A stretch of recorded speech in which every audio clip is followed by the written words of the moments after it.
Today we're going to be talking about an issue of The New Mutants. This was one of my favorite books growing up, and it was funny to learn later on that it was actually just sort of a book that Marvel dictated that writer Chris Claremont was going to have to do. Jim Shooter was the editor-in-chief at the time, and he said, look, X-Men is a huge hit. If you don't write a spin-off for it, I'm just going to assign it to someone else. So Chris Claremont said, well, okay, I guess I'll just write the next generation of students that Charles Xavier is training. And that was how the book was born. But you know what? I grew up with it. I thought it was awesome. I thought it was really interesting seeing these teens that were dealing with the same sort of angst and lack of control with their surroundings, their environment, of course, their powers, that I sort of felt at the time. It just hit at the right time for me. So I really enjoyed it. But why am I talking about it today? Because we've already covered Chris Claremont tropes in my first episode. So why am I doing him again? Well, because that's where the character Legion first appeared, and this week there's a new TV show called Legion. It's the first official live-action X-Men show. I guess we're supposed to just discount Mutant X, and you know what? That was a pretty shitty show, so that's easy enough to do. I don't know how connected it will actually be to the X-Men movies, but even though most of those movies are good, I think we can all agree that their continuity is totally borked. So I don't know where a TV show would fit in there. I mean, maybe it will, maybe it won't. But Legion is a really weird and interesting character, and I thought it would be a blast to take a look at this early 80s comic book, take another look at some of Chris Claremont's tropes, and get to understand who Legion is. So without further ado, first let's go over some of the tropes that Chris Claremont would use in The New Mutants. They included exposition of characters thinking or talking about what is happening or how their powers work, mind control and characters overcoming mental control, guest appearances by X-Men characters, main characters having trouble controlling their powers, Wolfsbane being afraid of demons because of her super religious upbringing, body horror, characters being corrupted into evil versions of themselves, lengthy philosophical inner monologues, catchphrases like, I'm near invulnerable when I'm blastin', body and soul, only thing hurt is my pride, laid bare our soul, yowza, or a main character using their accent or a foreign phrase. Legion is a very strange, trippy, surreal character. So every time I come across a trope, I'm going to be taking a swig, and I'll probably take a few swigs anyway in between, of this drink. This is Absinthe. Now, this isn't just the absinthe that you can get here in the States. This comes from a friend that got it in Prague.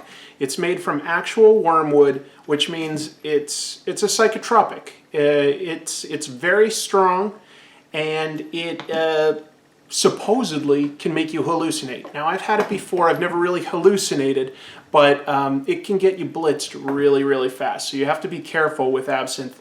You always have to temper it, like basically equal parts water to absinthe or something like that. This is absinthe, a little bit of gin, and then some tonic water. Basically something really sweet to counteract the super bitter anise taste of the drink. So yeah, basically I'm going to drink this and hopefully get into a trippy headspace just like Legion. Because the thing about Legion is that he has dissociative identity disorder, DID. Although sometimes I think in the early comics they said schizophrenia, but that's really not accurate. He has multiple personalities within him, although in a very unique superhero sci-fi twist. Anyway, enough of that. Let's get started with the story and see what tropes we come across. This is issue 28 of The New Mutants by writer Chris Claremont and artist Bill Sienkiewicz.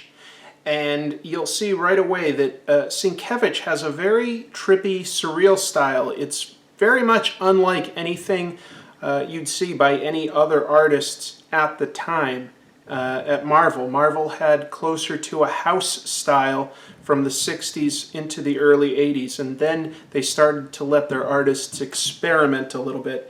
And Bill Sienkiewicz is a fantastic artist. Oh my God, this is a big part of why I got into the New Mutants. It was Bill Sienkiewicz followed by Brett Blevins. And at the time, I didn't appreciate Blevins as much as I probably should have, because I've gone back and that guy has such solid fundamentals. I mean, it's really clear storytelling, beautiful, really expressive people. He's fantastic. And it always made the book easy to read, which I think is just the best compliment you could give to a comic book artist, is that it's easy to read. You can flow through it and you can get engrossed and engaged with it. Anyway, let's read the story, but this is about part 3 of a 3-part story. It's ending sort of the introduction of Legion. Legion has sucked some of the characters into his mind. Page 1 explains a bit of what's going on.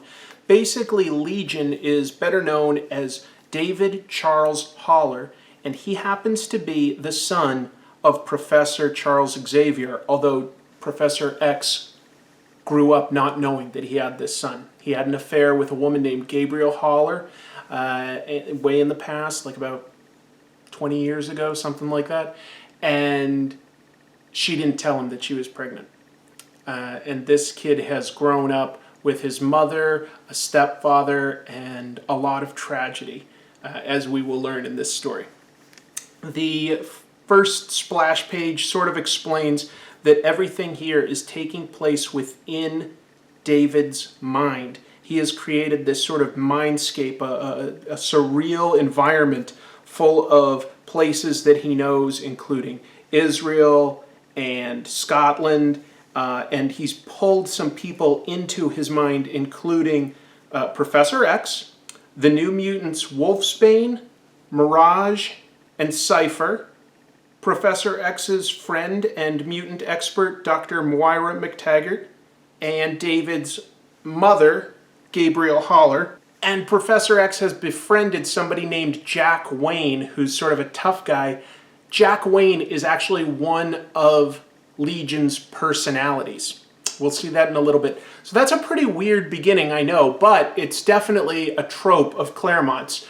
Mind control, certainly a huge part of Chris Claremont's stories. Happens all the time, either people being mentally controlled, breaking free from mind control. It can be in small amounts, it could be in large arcs. His other tropes that he uses all the time are body horror, something being done to change your body, whether that's that techno-organic virus turning it into a partly machine, or demons possessing it and your body is becoming demonic. And then his other trope that he would use a fair amount is somebody being corrupted into an evil version of themselves and having to break free. So those were all things that happened quite a bit. But anyway, we're dealing with mind control right off the bat. 3 New Mutants, Professor X, and a few allies are in Legion's mind trying to reach him because he just has tons of power. He's very dangerous and he sucks people into his mind. And if you don't escape after a while, you'll die. And you can die in his mind.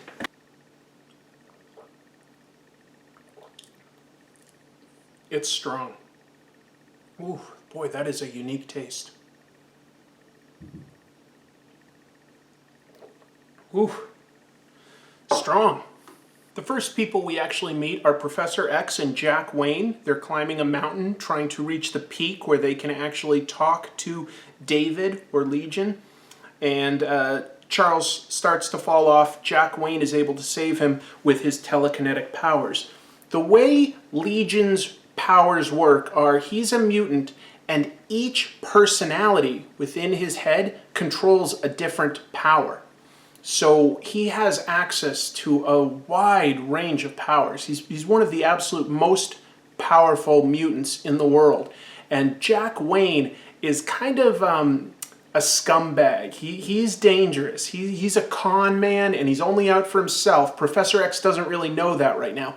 And he has telekinetic abilities. By the way, you might be like, well, why is Professor X climbing up that mountain? Is it because it's in the dream world? Well, no. If you read the New Mutants storyline, for the first 55 issues, Claremont wrote that. And I think he went back and forth from being in a wheelchair to walking about 4 times I'm not kidding. Like, he was constantly regaining his ability to walk. It might have only been 3 that he went back and forth, but it might have been 4. It was a lot. I remember as a kid going like, oh, I wonder what happened in X-Men this week, because I wasn't reading it at the time. I go, did Professor X lose his legs this week? I don't know. Professor X and Jack are joined very quickly by 3 of the New Mutants, Mirage, Wolfsbane, and Cypher, Moira McTaggart, Gabrielle Haller, and another of Legion's personalities, Cindy. And Cindy is sort of a young punk girl, sort of a snot-nosed brat, and her power is pyrokinesis. She can make fire out of nowhere. She can burn just about anything.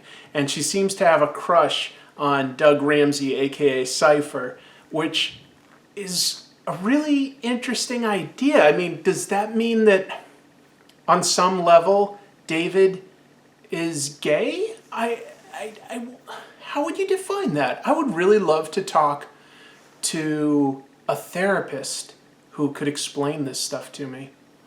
And now that I'm thinking of it, I'm not going to be able to include it in this, but I have a friend who's a therapist on Rikers Island in New York. He deals with criminals, and I bet he could explain dissociative identity disorder to me better than I understand it. The only thing I understand about it is that it's very hard to diagnose.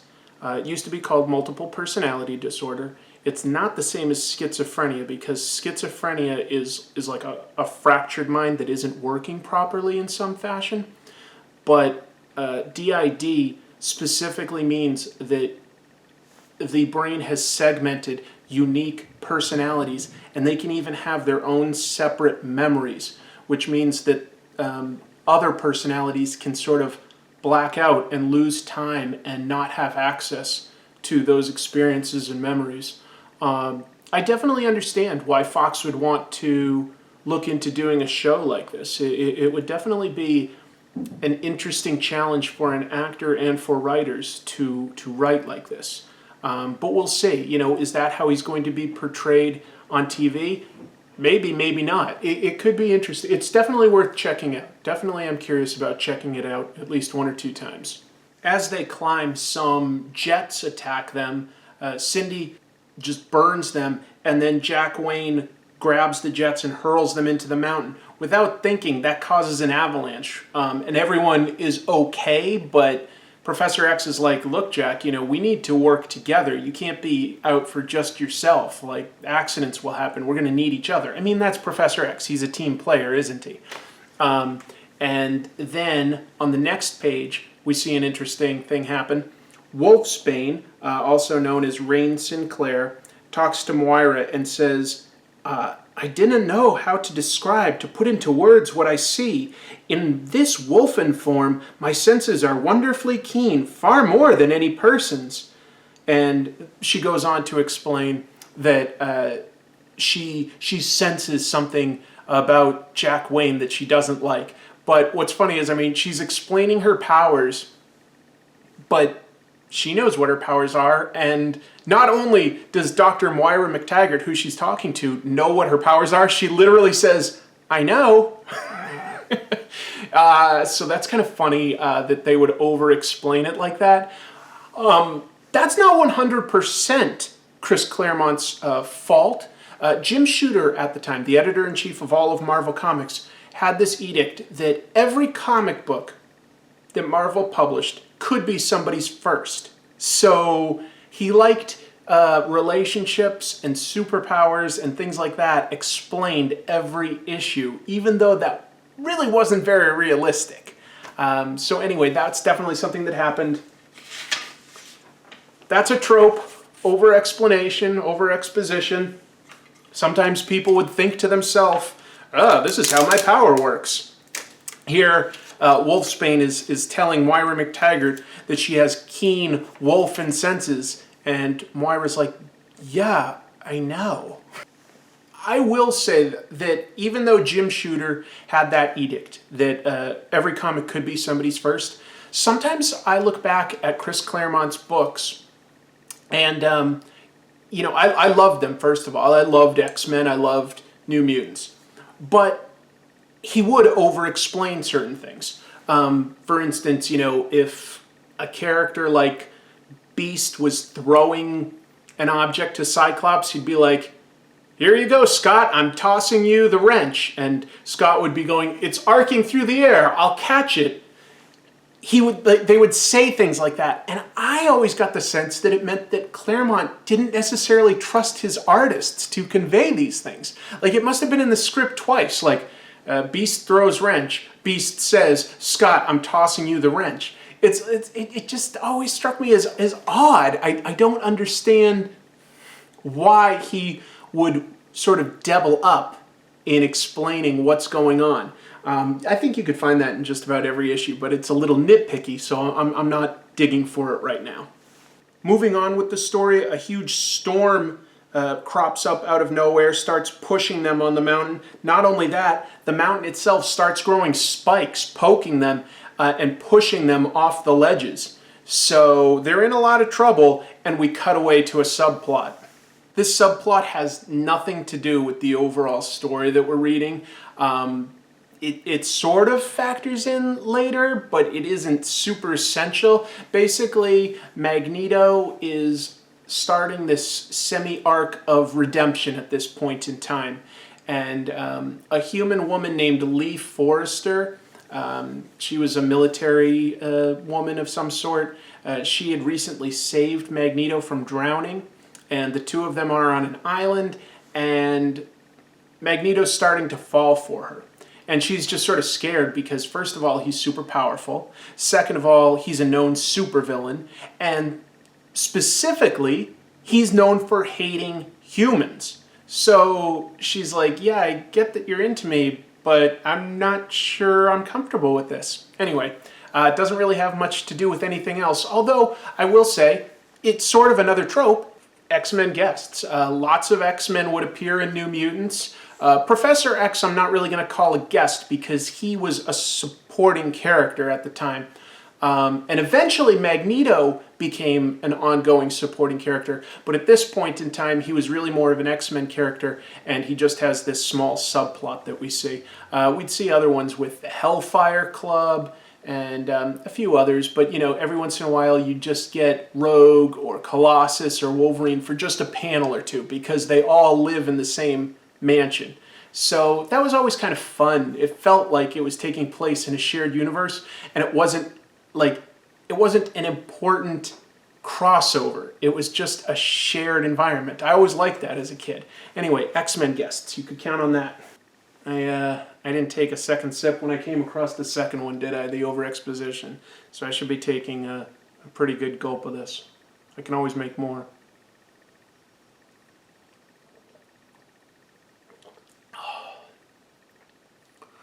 Whew. Yeah, I don't think I'm hallucinating or anything, but I definitely feel sort of dizzy and off balance. This is some powerful, interesting stuff.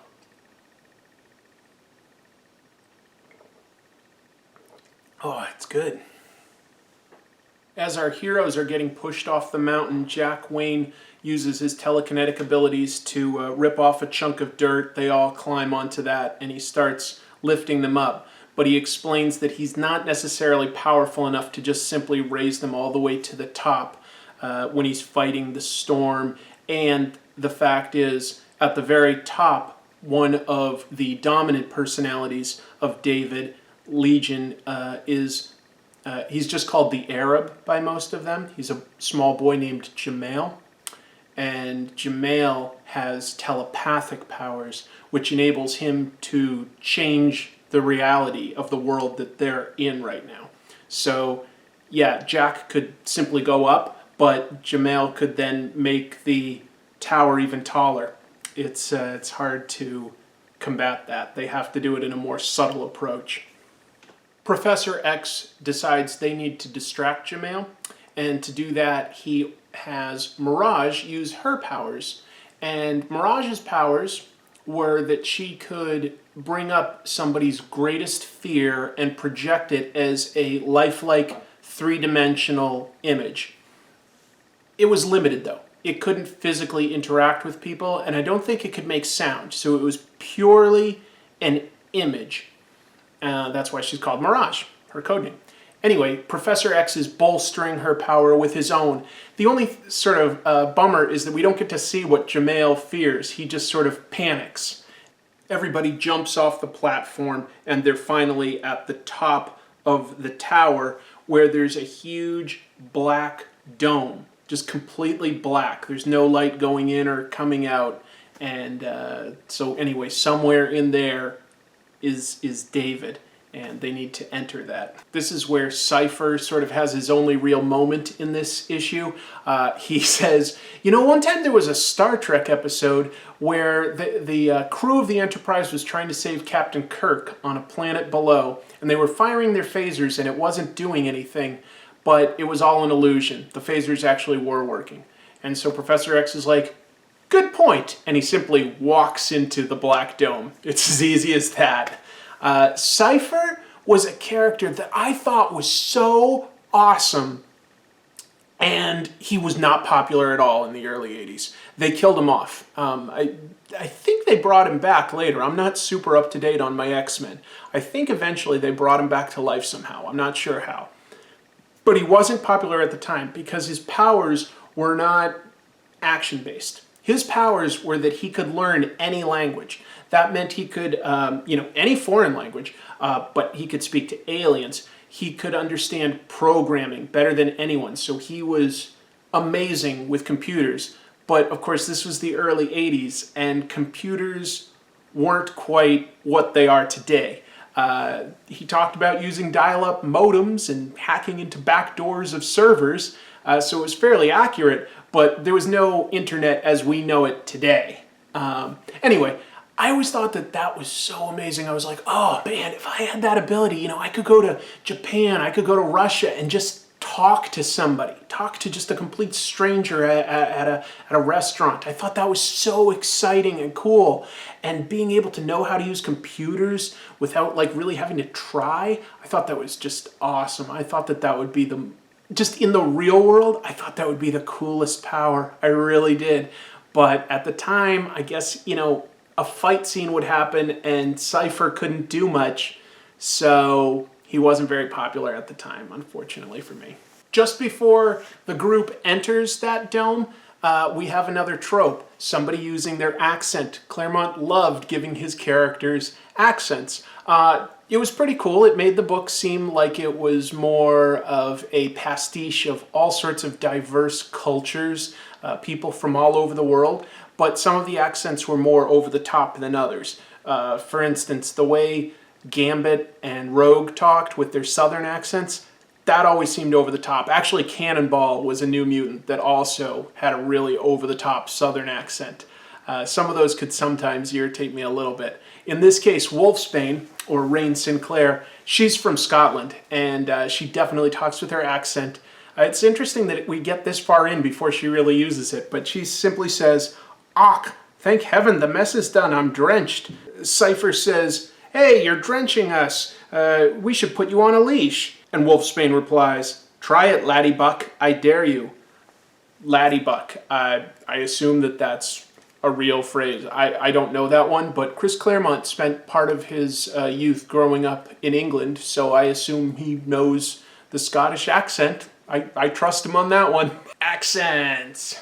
I know I'm sort of rambling about these characters in the comic, but I'm feeling this. I definitely feel like I'm in a weird mental mindscape myself.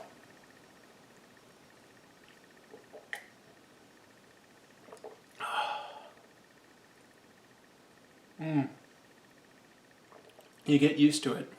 It's pretty cool. Absinthe. Not too many people like the licorice flavor, but I do. I always like black licorice. I like anise.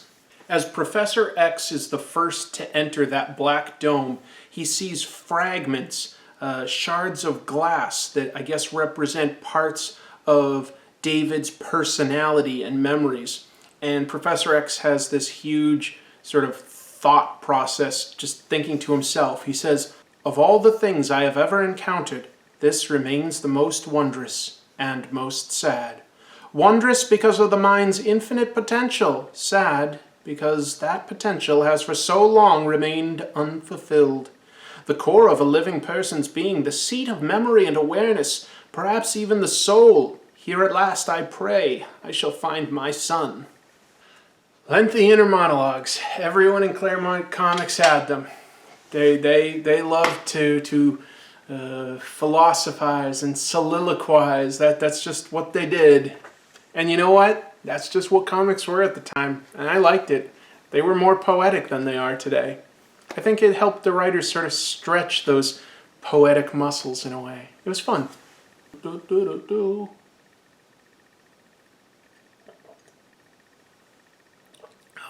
Ooh. What kind of powers would you want if you could have one of the X-Men or New Mutants powers? It's a tough call.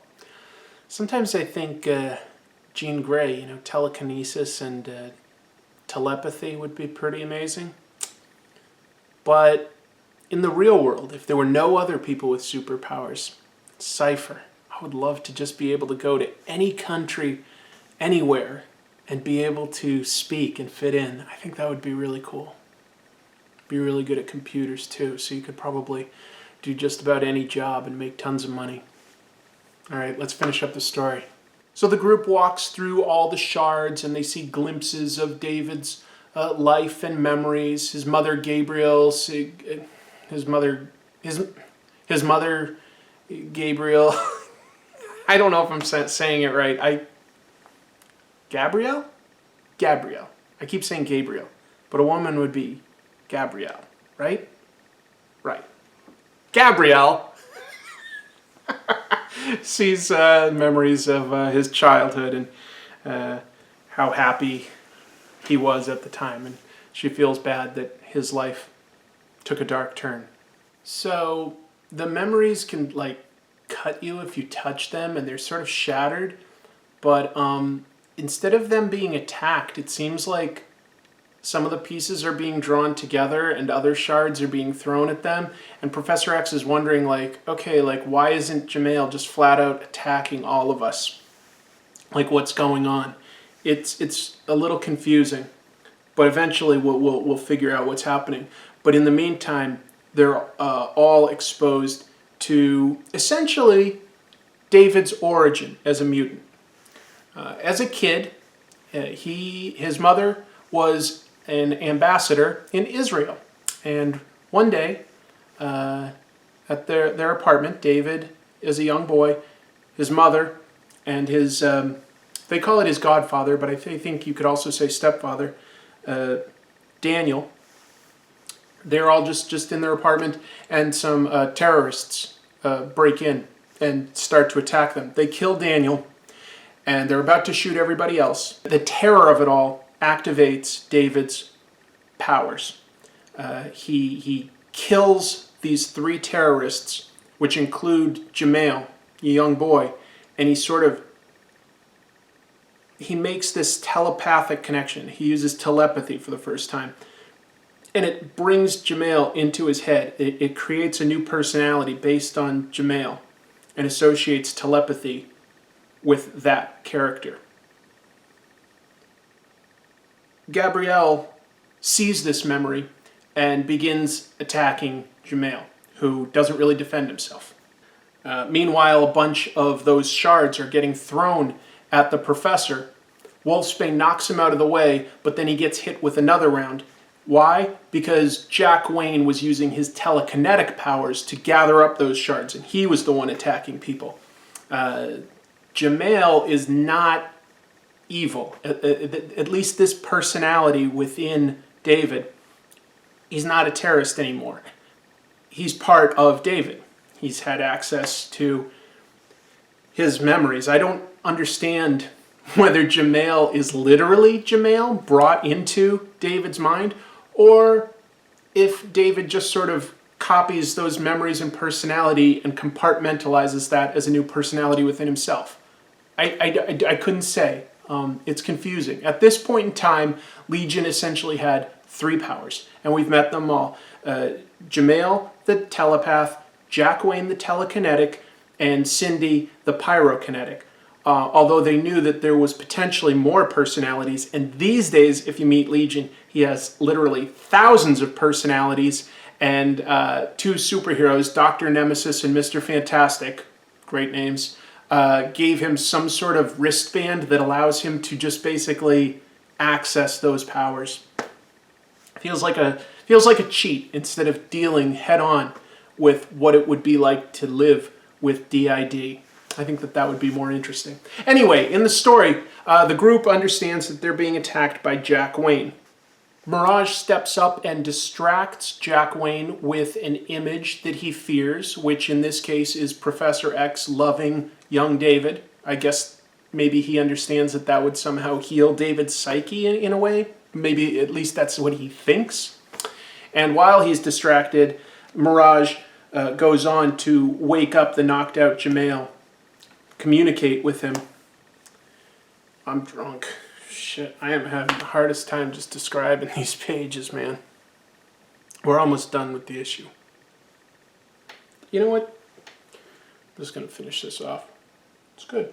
Jamail shows Mirage what's going on. He explains who he is. He shows that David is represented in his mind as his younger self. He shows a couple other people that Legion or David had recently sucked into his mind. That's what got this whole adventure going, is two of Moira McTaggart's assistants got sucked into Legion's mind while she was studying him. And I don't know. I guess they basically just knock out Jack Wayne, and Jamail just says, like, you did it. And they all wake up and they're okay. So cut to a few days later, they're recovering, like, Professor X and the New Mutants have had a few days to recover because they were, unconscious and in this weird adventure. But they wake up and Professor X for the first time goes to meet David, now that he knows that he's his son, and he meets him for the first time. And David is sort of childlike, even though he's a young adult. He's playing with toy trucks. They greet one another. With his mom, Gabrielle, there. But then all of a sudden, Legion exhibits flashes of each of his personalities. Jack Wayne, Cindy, Jamail, and then he's himself. And I don't know what to make of that. He's not exactly healed, but he also doesn't seem to 100% be in control. But it's nice. It's a nice ending because Legion and Professor X hug. They're aware of each other. They want to have a relationship. I think that's awesome. And that's basically the story, although the next page is like a whole page of Professor X just talking and thinking to himself. So if we hadn't already used the over-exposition and inner monologue, we hit it hard on the last page. He's just thinking about like what this means. But it's interesting because Legion's next appearance, or next big appearance, was, now he loves his dad, and he thinks that his dad's biggest problem has always been his battle with Magneto. And so he uses his powers to go back in time to kill Magneto back when he and Professor X were friends when they were young. Assuming that then Professor X can use his vision of unity between mutants and humans. Move forward. That's his goal. But Professor X jumps in the way to save his friend Magneto, and Professor X dies. And that causes Age of Apocalypse, which was a really popular early 90s crossover through the X-Men titles. Basically, it created a whole alternate universe where the villain Apocalypse won. It was pretty cool. It was pretty cool at the time. I really liked that. It took a lot of work for the X-Men to undo everything that Legion had done. So Legion, or I should say David, is a good guy, essentially. But he's so powerful and unpredictable, he's quite dangerous. He's always been a little bit dangerous, more than a little bit. It will be very interesting to see how they adapt that for a TV show. Will there be other mutants? Would Professor X be a part of this? Would Dr. Moira McTaggart or his mother, Gabrielle Haller, are they going to be parts of the show?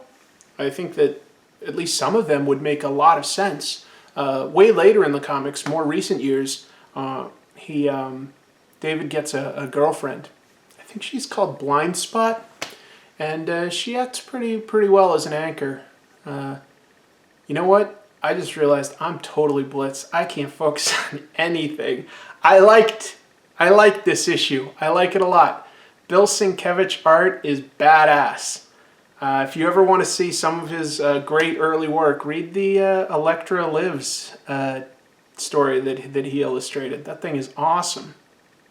And I love New Mutants. I love those first 50 or so issues. They were fantastic. I don't know, at least when I was a teen, you know, but I look back at this one and I still get a kick out of it. I think it's interesting, it's trippy, it's more surreal, I think, than the comics of today. I hope you enjoyed it. Sorry I'm so incoherent at the end.